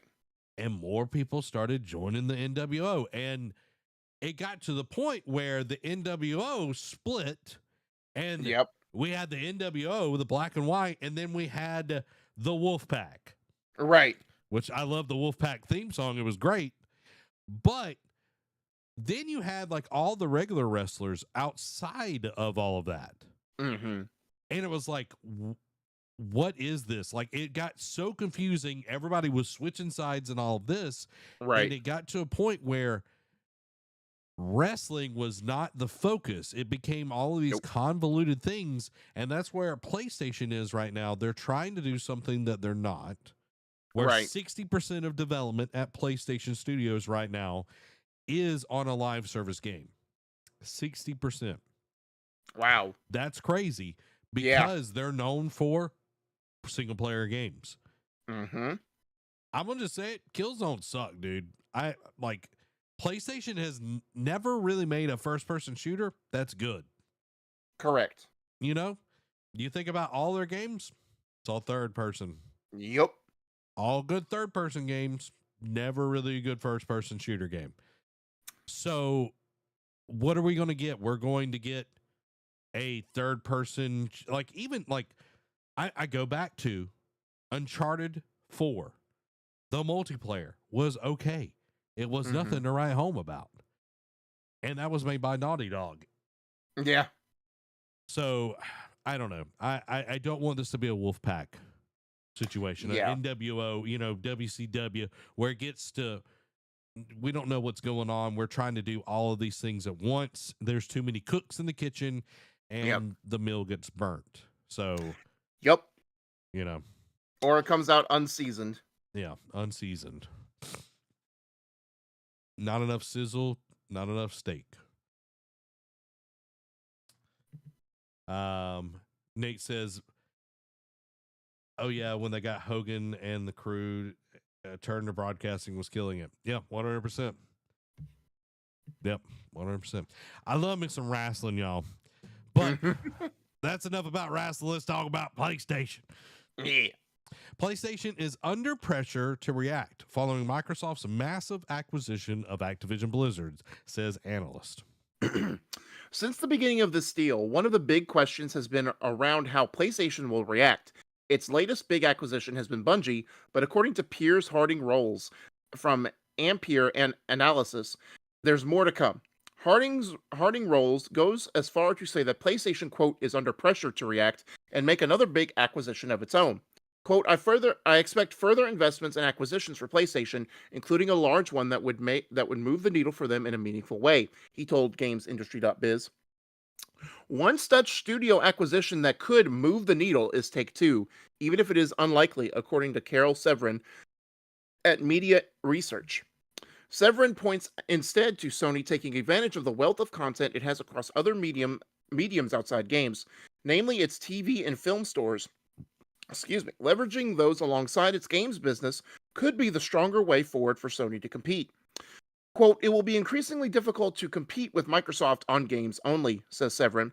The only response for Sony on the games only side would be buying something really big like Take-Two, but that is unlikely. And we've talked, Sony's talked about, we've talked about how say let me start first. Sony's talked about like, hey, we're not done. We're still exploring. We're still looking at who would we can make deals with and buy up, whether it be small or big. However, we've talked about that getting Take-Two, even if it was like GTA, like Rockstar, would be huge. Now, again, like you said earlier, Rockstar prints money and uses it as toilet paper. Mm-hmm. So it would be more of a partnership than an acquisition at that point. But again, I struggle to agree with the sentiment that they are under. Now, maybe from their higher ups, they're maybe feeling the pressure internally to make one big acquisition. But me personally, I feel like they're not, because still, again, until Mike. Now, yes, Starfield was great. Is it up there? Would you now? Again, we're comparing apples to oranges as far as people's taste in games. But would you put it up there on the same tier with a God of War, a Ghost of Tsushima, a Spider-Man, a Horizon? Probably not. It would be close to some of them, but not on the same tier. So until Microsoft starts getting to that point, I don't feel like the pressure is there to acquire it. I feel like they should just focus on making games. Now, however, tying that whole live service thing into it, if PlayStation starts to falter, then I would say, yes, maybe buy another big studio that would have a portfolio of games that people care about, like how Microsoft went after Activision and Blizzard to do that. But I don't fully agree with the sentiment that they're under pressure from an outside perspective. Internally is probably different, but from an outside perspective, I feel like it's not detriment yet. Yeah, like I think a lot of it is reactionary. It's like, oh, the PlayStation's got to do something, and it's like, yes, Activision Blizzard King purchase is huge. Like, Yes, like we don't talk about King that much in this yeah, conversation, but in the mobile market, my goodness, dude, they crush it literally. Candy Crush and all of that under King's brand and everything. But when you think about it, it's like, yeah, that was a huge move, and Microsoft has that kind of crazy money to throw around.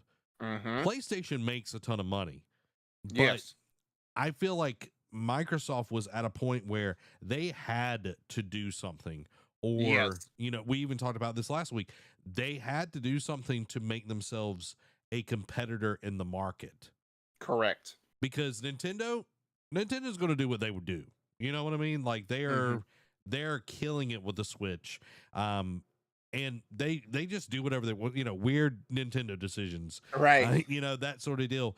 But playing second fiddle to PlayStation when you are this huge corporation like Microsoft is, that doesn't set well for them. No. Phil is like, he's a great guy and he does his job well, but he has pressures on him too to deliver. We talked Correct. about that last week. You look at Starfield. Starfield has about 10 million players. Okay. God of War Ragnarok, first 10 weeks after its November 2022 release, had more than 11 million units sold. Right. That was just first 10 weeks and everything. Yeah. So when I say this is all of those purchases, Derek, for God of War, full price. For all sure. All these people playing Starfield, 90% probably Game Pass. Yep. So apples to apples, Xbox is not making that much money off of Starfield. Nope. In the short term. Long term, yeah, people forget about subscriptions. They're making a ton of money off of Game Pass. But when you really get down to brass tacks, yeah, God of War made way more money than Starfield. Oh, yeah. Does PlayStation have to respond? If they do this first party stuff, yeah, they will. Yeah. Yeah. If they go down that road and they start putting out bad games, people are like, it's hard to build trust. It's easy to break it. Correct. So PlayStation's got to be very careful here. And who do they buy? Take-Two? That's out of the question. Yeah. I'm just like, that's totally out of the question. Yeah, it's one of the big fish out there, but that would be just like us saying, oh, PlayStation might buy Epic. No, they're not. No. Gosh, no. That's never going to happen. Like those big purchases, Activision Blizzard was the last one. A more reasonable argument would be Eidos or Square Enix or Capcom. Yeah, I could see Square Enix, Capcom, Konami.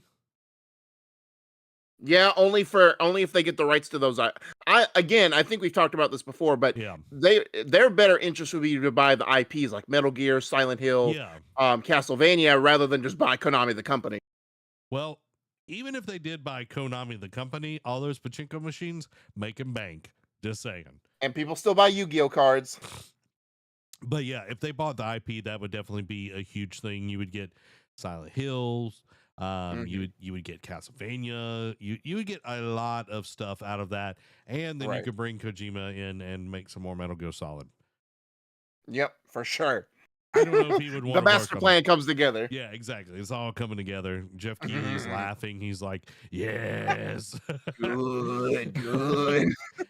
Derek, we've talked a lot about PlayStation, but we got a few more quickies to hit before we get into the Patreon quick hits. So take it away. Starting off, PS5 was the top-selling hardware for September. No surprise. PS5 Slim release date has been revealed by a prominent leaker, and it's slated for November 10th. Sony reveals tons of new details about the PS5's adaptive controller. Sony's latest patent points to a DualSense controller that can charge a pair of wireless earbuds. My question is why? Because that battery don't last long, and if you charge wireless earbuds, that's going to drain the battery even. New data mine suggests Sony is actively testing PlayStation PC trophies. Silent Hill Ascension will bring weekly episodes to PS5 and PS4 as Sony partners with Genvid or Genvid, however you want to pronounce it. Roblox saw a huge debut week on PlayStation, reveals Circana analyst. But don't just celebrate just yet. There's a little bit of negative news that we'll get into the Quake hits in a minute. The Dark Pictures Switchback VR adds Horde mode and is free to download now from the PlayStation Store. Red Dead Redemption's 60 FPS patch on PS5 reportedly brought back about 16% of players to the game. Final Fantasy VII Rebirth confirms Matthew Mercer as the voice of Vincent Valentine. He's a big anime voice actor, and you would know him as Hit from Dragon Ball Super, or you would know him as the leader of the Demon Slayer Corps in Demon Slayer. Okay, and you would also probably know him from Critical Role and Overwatch. Oh, I forgot he was in Overwatch. I knew him as Critical Role as well, but I forgot about him. Yeah. And Cyberpunk Edge Runners as well. Yes. But I forgot about, because I haven't watched Edge Runners yet, and I was mainly referencing anime that I know you have watched, because I know him. I first found him as an Attack on Titan. My God. Anyway, Spider-Man 2 was McCree. I don't know what they call him now, but it was McCree back in the day. Oh yeah. I'll say I didn't know that. Man, now that makes sense though. Anyway, Spider-Man 2. Some Spider-Man 2 news to end this segment. Spider-Man 2 is Insomniac's highest rated Metacritic game since 2004. Crazy because 2018 came out, but hey, you know what? A win's a win. Digital Foundry says Spider-Man 2 has best ray-traced reflections in an open-world console game. No Puddlegate this time. Spider-Man 2 New Game Plus and mission replays are in the pipeline, but won't be there for launch day. However, they promise to be out by the end of the year. Spider-Man 2 load times are unbelievably fast, whether it's for fast travel or switching your character. Let's go.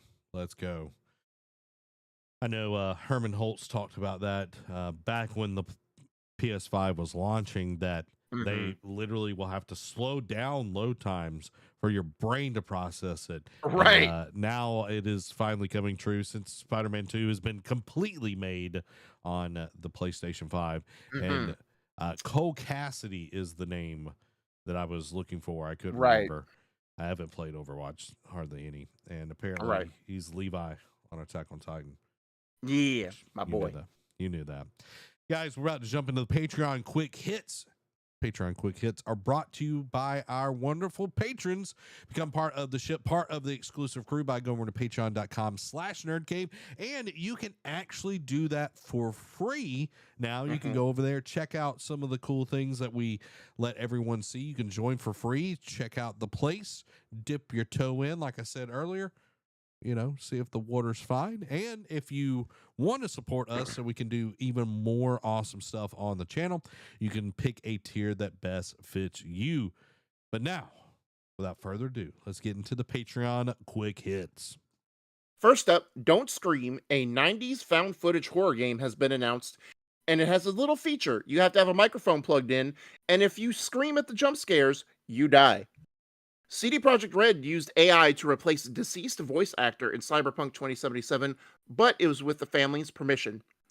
CD Projekt Red reveals Cyberpunk 2077 team morale took a significant hit following the game's launch. CD Projekt also releases its final update for Gwent, giving community control. Valve bolsters Steam's security measures following malware attacks on the game developers. Alan Wake 2 free DLC confirmed by Sam Lake and will be, quote, pretty significant. New Sonic the Hedgehog game is reportedly launching in holiday of next year. Suicide Squad Kill the Justice League, a game we haven't talked about recently, it reportedly features 1 year of extra content, real-time weather, and solo play. Nintendo finally reveals Mario's voice actor to be Kevin Afghani. The Analog 3D plays Nintendo 64 games at 4K resolution, releasing next year. Cities Skylines 2 dev admits performance issues, however, it will launch the game anyway. Battlefield 2042 sees huge surge of players during free weekend. Omni-Man will head to Mortal Kombat 1 next month. Following that, NetherRealm confirms Mortal Kombat 1 Combat Pack DLC schedule. Following that, a mobile RPG Mortal Kombat Onslaught is out now. CI Games is quote well positioned for its two future projects thanks to Lords of the Fallen launch. Skull Island: Rise of Kong is a new contender for worst game of 2023 as it's blasted as a complete scam on social media. Liza P sells 1 million copies in less than a month. Epic launches program to pay devs to bring old games to Epic Game Store. Alan Wake Flashback allows you to quickly relive Alan Wake in Fortnite ahead of Alan Wake 2 launch. Alan Wake 2 enemies will be, quote, harder to kill than the original game, and players will have to be more tactful with how they use resources. Eidos Montreal job listings suggest its new IP will feature open-world, third-person platforming. Phil Spencer reiterates 100% parity for Call of Duty and says no exclusive skins or betas. Starfield is the best-selling game in September, followed by Mortal Kombat 1 and EA Sports FC 24. Roblox tells employees to return to the office 3 times a week or to take a severance package. Ubisoft's job listings seems to point to a ramp-up in Splinter Cell Remake's development. Zen Studios hit by layoffs, with 23 employees reportedly having been laid off. Diablo 4 is free this weekend for Xbox players. And lastly, Xbox Adaptive Controller and Elite Series 2 to offer keyboard remapping. Man, I thought we were going to get out of this week without having to. I know. It literally, I saw the article this morning when I was searching for news, and I'm like, bro, our streak still continues. I know. I hate it. I hate it so much. I'm trying to think. Zen Studios. They're the pinball machine company. Okay. Yeah. That's right. Lots of pinballs. Yep. All the tables. Amy said another week with layoffs. Yeah. I hate it. I hate it so much. Roblox telling people to come back into the office 3 times a week. Yeah. Or take a severance package. Like, if they had just said that, it's like, hey, we're encouraging you to come back to the office 3 times a week, would have been fine. But it's the whole, or you could just take a severance package. It's like, bro, like, chill. I think I can understand both sides. Like, I love my work from home day. Like, I really do. But like, being in office, there's something about it where it's like there is more team morale. There's, you know, you're able to work more together and everything. Right. And I can only imagine running that big of a company where you're not in office. Right. Like, I don't even know how many. I'm sure there's still companies out there that are, you know, still have people working from home mostly and everything. But man,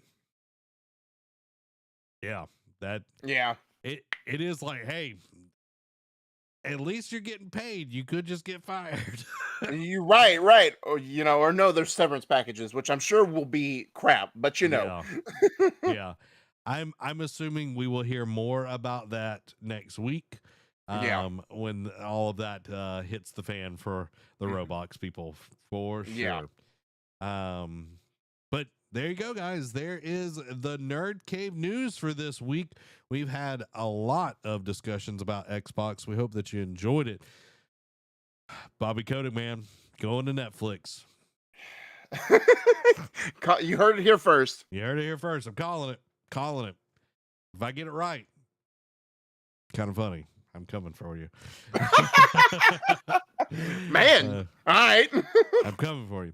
All right, guys. There you have it. Hope you enjoyed it. This has been Zach. And Zane Vallon. Have a blessed week. Boy. Boom. Let's go, guys. Well, manufacturing jobs will be increasing for weapons soon. I don't want to even think about any of that. Don't want to think about none of that. Yup. None of that. Now, Derek, it is currently 8:53. Mm-hmm. We are slightly 2 hours. 2 hours away from Spider-Man. Spider-Man. Dos. I'm excited. I got to still download it. I got to get that rolling. hopefully I will feel better tomorrow because I plan on, if I'm feeling good enough. I don't know if y'all could tell, like I'm sneezing over here. I'm all of this kind of stuff. I got the croup and the crud because all the weather changes and all that. But I'm gonna possibly stream tomorrow. I'm not gonna stay up tonight because I did not sleep well last night. So I will be. I'll probably get about an hour and a half in because I don't have to be at work till 10 o'clock tomorrow. So I'll get a little bit of gaming time in before I go to bed tonight. Yeah, like I want to, but I also know it's like I need some downtime. Yeah. Dan says he was sick the last several days. You got the croup and the crud too, or had the croup and the crud? Now I took off. I'm gonna brag on myself, Derek. I haven't taken a day off, other than when I've been sick or got my teeth taken out. Yeah, it's always been medical. First time I take it off for Spider-Man 2. Yeah, I should have taken it off for God of War. Let's be honest. You should have. How dare you? Yeah. Corey Barlog will come to your door and like throw the Leviathan axe at you. And then we can sit down. Like I've got a Leviathan axe. Me and him could fight. I got Thor's hammer. I'll throw you that so that way it can be accurate from the game. There you go. And then we'd have like a cool like lightning thing. Yeah. Frozen lightning. Yep. Dude, that was such a good game. It was. Dan says hopefully Spider-Man 2 can be just like that for you, or at least close to it. I hope so, man. I loved God of War, cried. Nothing has like replaced Tsushima in length of time played. Because I literally played it like 2 years. That was your game of every year. Yeah, I think it is also, back to Dan, I think it is like the weather changed because like it's went cold then hot then back to cold. So I think that's where a lot of it is. I just want to feel better so I can just enjoy my time off. That's the biggest thing. So I'm hopefully. See, that's the thing. I'm rubbing it in that I'm going to start playing it tonight before Zach. But I know come like Saturday, because I'm working Saturday and I'm working tomorrow, he's going to be texting me like, "Oh man, I can't wait for you to get here. Like I'm already 10 hours into the game," and I'm like, "Shut up." See, I could start tonight. I literally could play all night, Derek. I could just keep You could. Going. But you need to gather your energy first. I do need to gather my energy. But I could play all night, Derek. Yeah. I ain't gotta go to work. I gotta go to work. Now, guys, put a 5 in chat if you are getting Spider-Man. If you're about to jump into some Spider-Man. Amy, you need to sleep. It's been a laugh out loud, but we all know that was not a laugh out loud. That was you were going to go to bed and rest. Like today, it just like, when you like feel like not in February, but it's like the pressure in your head feels like it's swimming, and you're just like the fog. Yeah, the fog. That was me all day, man. And I'm like having to like edit, and I'm just like, so people of Earth, lend me your energy. Exactly. So I know you restarted. Didn't you restart Team 4-Star? Was that Nate? No, that was Nate. Nate, that's right. I'm in Android Saga. Yeah, I know you were telling me that. Cell has shown up during the Piccolo and 17 fight. Thwart my plans? Are you? Oh my gosh. So good. It's so good. Nate's in the same place. There you go. I haven't watched any of this week, but I've been really enjoying it. it. Like because watching the series normally like just takes so long because there's so much filler. Yeah. Derek, did you hear about the new Dragon Ball series that's coming out? Daima? Yeah. Akira GT Part 2? Akira put out, well, he's actually involved this time. Oh, so good. That's a huge thing. But he put out a message I'll read it real quick if you want me to. Mm-hmm. Go ahead. He said, "Hello, I am Akira Toriyama. I'm currently working on a new Dragon Ball. The title is Dragon Ball Daima. Daima is made up of the term which in Japanese characters or English, he puts the characters, or English would be something like evil. Mm-hmm. Due to a conspiracy, Goku and his friends are turned small. In order to fix things, they'll need to head off to a new world. Mm-hmm. It's a grand adventure with intense action in an unknown and mysterious world. Since Goku has to make it up for his petite size, he uses the Nyobo, which is the power pole, to fight something not seen in a long time. I came up with a story and setting as well with a lot of the designs. I'm actually putting a lot into this. I'm putting a lot more into this than usual. Well, that's great. He's just been phoning it in for years. Right. Go ahead. Sorry, I didn't know you were done. Things will unfold that close in on the mysteries of the Dragon Ball world. Hope you all enjoy these different from usual battles that are cute and powerful. I mean, that's good to know that he's gonna, and it's good to know that he's really involved with this idea. And I will watch, disclosure, I will give it a try. I'll watch it when it comes out. However, I agree with Nate's sentiment. They just need to animate the rest of Super, just because I know post Broly redo saga, it's supposedly there's some really good fights in some of the arcs after the Broly movie. Yeah. So I'm really looking forward to that being reanimated. Just get off the pot already. But I think he knows that it's almost to a point where they can start reanimating it, but it's not there yet. So he's doing this as an in between to tide fans over. Now the fact that it's going to be a whole year from now is crazy. I was expecting this more to come out in the summer, but a whole year. I'm oh man, y'all way far off from animating the rest of Super, unless they announced this first, and then they're coming up because they're not ready to announce date for the Super Part 2 yet. Yeah, I definitely want more Super. I've been enjoying Super a lot. I think majority of it, we've got the movies and everything that were a lot of it and everything, but the Tournament of Power was great. The Tournament 6 and 7 was fun as well. Future Trunks was good with Goku Black.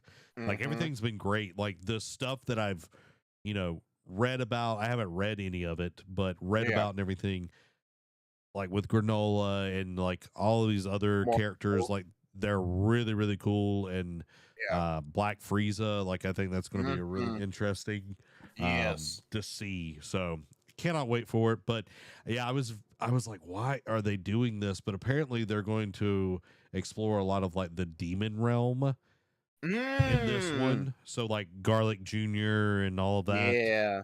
That'd be cool. Yeah. I'm hoping we get to see that. Where's Garlic Sr.? That was always my question, Derek. Good point.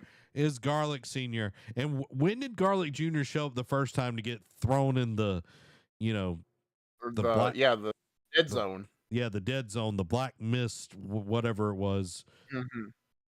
I in DBZ Abridged, they start the Garlic Jr. thing, and then they show up and Popo just defeats all of them.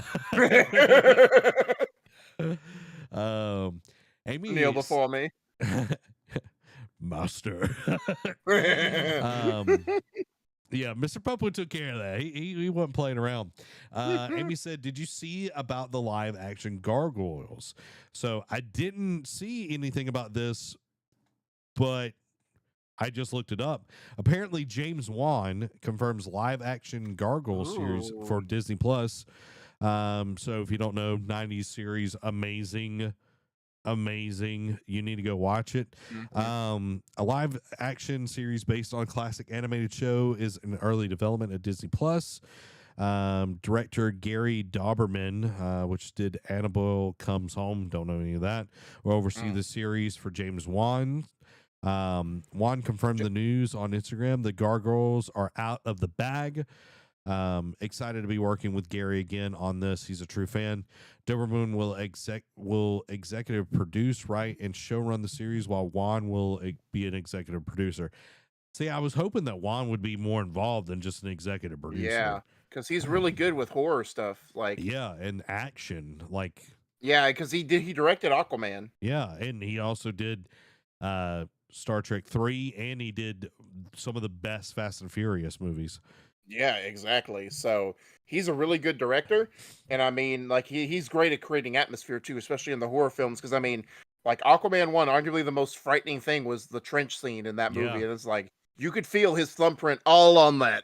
Yeah, and I know Aquaman 2 will dive more into that as well, but I remember reading Aquaman and the New 52 and the trench stuff was so, like, they brought it really well to life. Right. But just a little bit about the original, if you don't know it, and you definitely should watch it, has Keith David as Goliath. Oh, that's right. So good. Also has Commander Riker from Star Trek as the bad guy. Crazy. Yeah, Ed Asner. Yeah. He's in that show as well. It's good stuff. I'm excited. Hopefully they will do it well. That's the biggest thing at this point. So only time will tell. Mm-hmm. I should get a Mr. Popo laughing sound. You should. That would be so good. And Muffin Button. Muffin Button. Mine. little green. Look. Quack. You should definitely get that. The space duck. So majestic. I am a woman. What? Yeah. No. Don't take his coat. Oh. Say my name. Oh yeah? Say my name. Oh man. It's good stuff. Little green. Yeah. All right, guys. Well, there you go. Hope you enjoyed this episode. Stay glued to your cellular device or your phone or your other phone or your other phone. Yeah. Might be streaming tomorrow, depending on how I feel. I will be putting out at least the first hour of me playing Spider-Man. So we'll see. You'll at least get that tomorrow for sure. But guys, I hope you have a wonderful, wonderful rest of the night. This has been Zach. And Derek. Y'all have a blessed night. Bye.